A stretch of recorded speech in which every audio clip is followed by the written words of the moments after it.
Picture fearless pirates swaggering across ship decks through ocean spray, white shirts billowing dramatically in breezes. The fantasy shows these sea wolves as masters of their floating domain, never bothered by water. But here's the brutal reality that'll destroy every glamorous pirate image you've ever believed completely. When walls of solid green water slammed into bows with liquid avalanche force, pirates' boots filled. Their hammocks threatened to become giant sponges, and staying dry became life or death rather than comfort. On their wooden world surrounded by endless ocean, dry didn't just mean comfortable mood, it meant alive. Dry gunpowder could fire cannons when enemy ships attacked with deadly intent and superior numbers. Dry bread could be eaten instead of turning into moldy soup that poisoned hungry crews. And dry feet wouldn't rot off from constant moisture breeding infection and disease below decks. The ocean wanted to get inside their ship and into their very bones, relentlessly. Turning their floating sanctuary into a waterlogged tomb that claimed lives through slow, agonizing death. But then, experienced crews would implement their comprehensive dry plan, and real survival battles would begin. The challenge pirates faced wasn't gentle mist or even heavy rainfall that could be managed. Their enemy was green water, hues, solid walls of ocean that hadn't broken into foam, tons of sea that would pour over rails like liquid mountains racing across decks. Looking for every hatch, seam, and opening where it could flood spaces below where men lived. Ships were designed with deck camber, heptin, slight arches that helped water run off toward sides. But one clogged drain could turn the forecastle into a bathtub that held water instead. When bilge started gurgling with incoming water, gunpowder supplies became dangerously vulnerable to moisture-destroying weapons. Ship's biscuits threatened to dissolve into inedible soup that couldn't sustain hungry crews during emergencies. Staying dry wasn't about comfort. It was about buying survival time when every drop mattered. Smart pirates understood they had to systematically strip decks of anything that could trap water.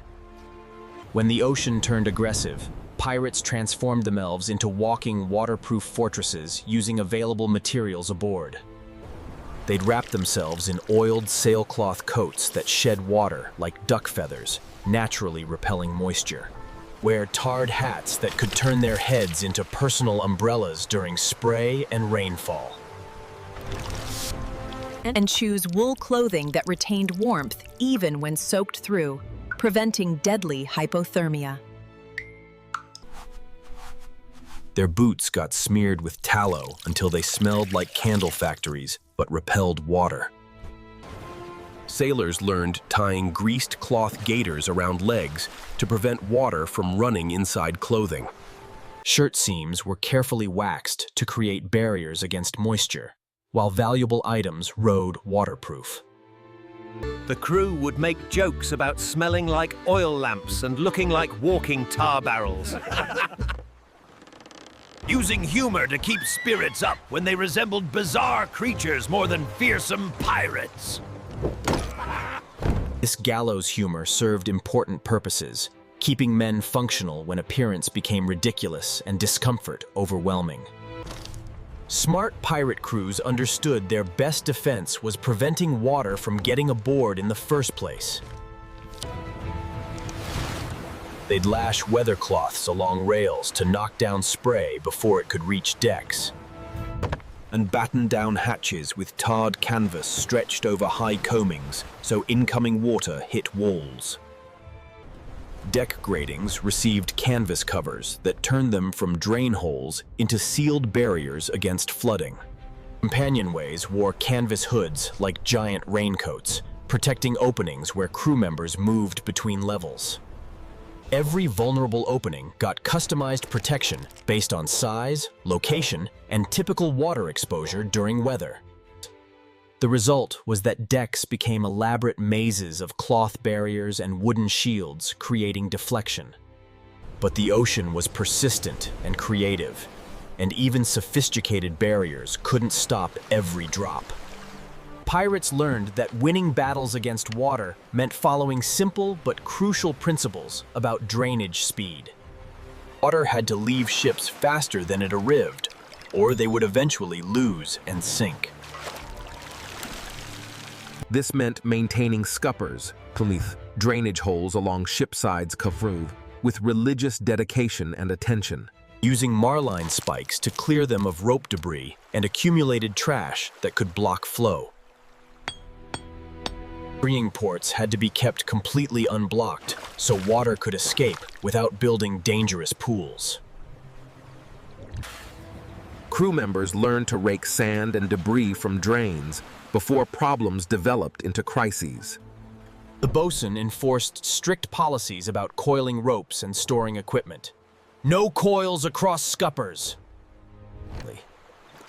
Deck gear was stored on raised gratings so water could flow underneath instead of pooling. Regular swabbing wasn't just about cleanliness, of course. Wet deck planks would swell and tighten seams, creating more watertight surfaces that shed water instead of absorbing it into ship structure below. The mathematics were unforgiving. If water flowed off faster than it came aboard, they stayed afloat. Below decks, pirates created carefully organized worlds where every item had designated places based on moisture. Hammocks were slung high under deck beams, never touching planks that could wick moisture upward. Spare clothing was hung near warmth sources, but watched constantly for sparks that could start fires. The bread room achieved almost religious status as sacred ground, where tarpaulins stretched tight religiously. Rats were absolutely banned, and no wet gear could enter under any circumstances whatsoever for safety. A single soggy coat carelessly brought into food storage could ruin a week's worth of meals. The powder magazine operated under even stricter protocols, with dry-only passes required for entry, always. The quartermaster would patrol these critical areas, with vigilance of guards protecting treasure from thieves. Because dry food and functioning gunpowder were more valuable than gold when survival was at stake.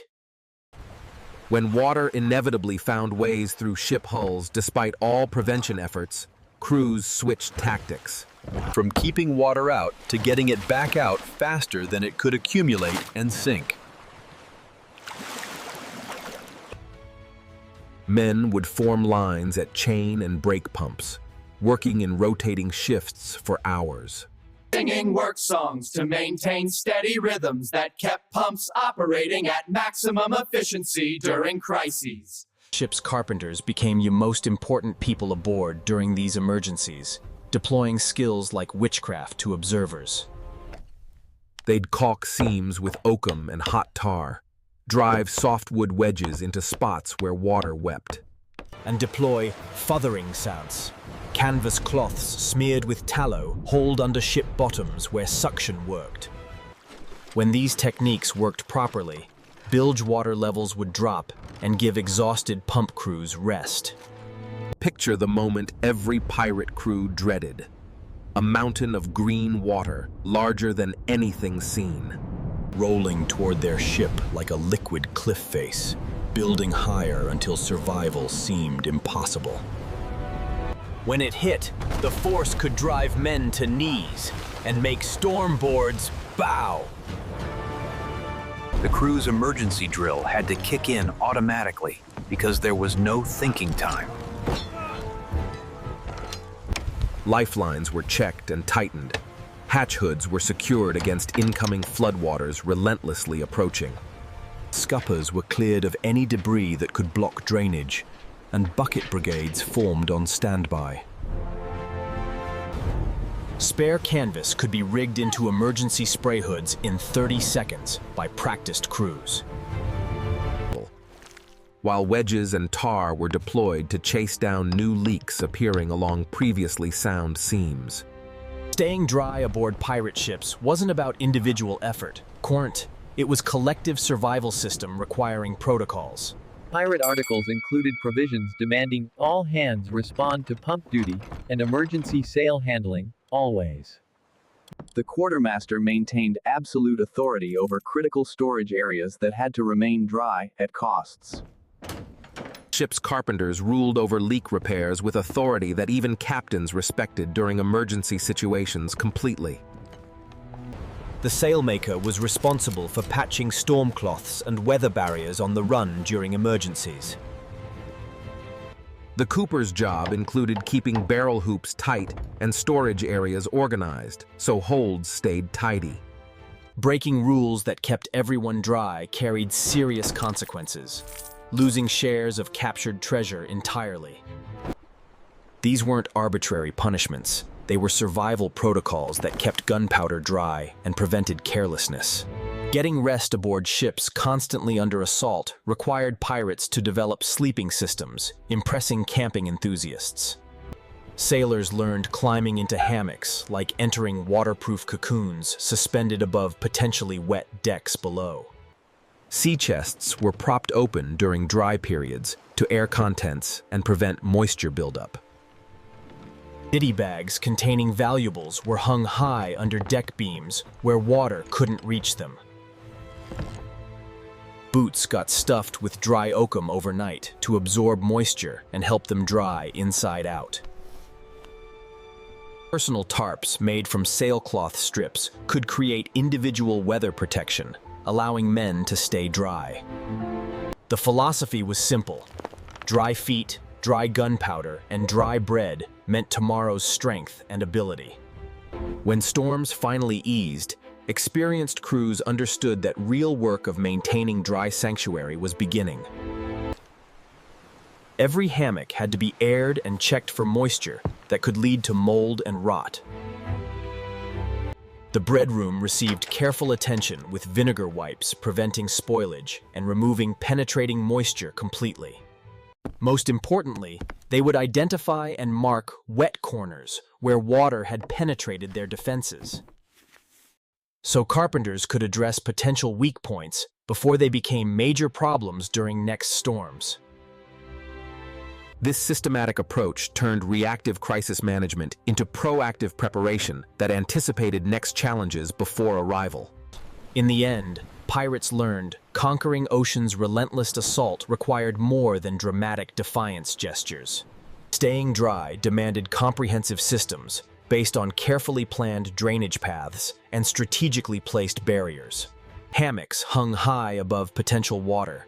Strictly managed storage rooms protecting essential supplies from moisture damage, and work songs that kept pump crews operating at peak efficiency during emergencies when lives depended. Remaining dry wasn't about vanity. It was about achieving victory over environments constantly trying destruction. Dry feet meant crew members who could work effectively when ships needed every man functional. True bravery was found in discipline of clearing scuppers before waves arrived and maintaining weather barriers. Following protocols that might seem excessive but could prevent small problems from becoming disasters, killing everyone. Pirates discovered that staying dry was the foundation that made every other aspect of survival possible.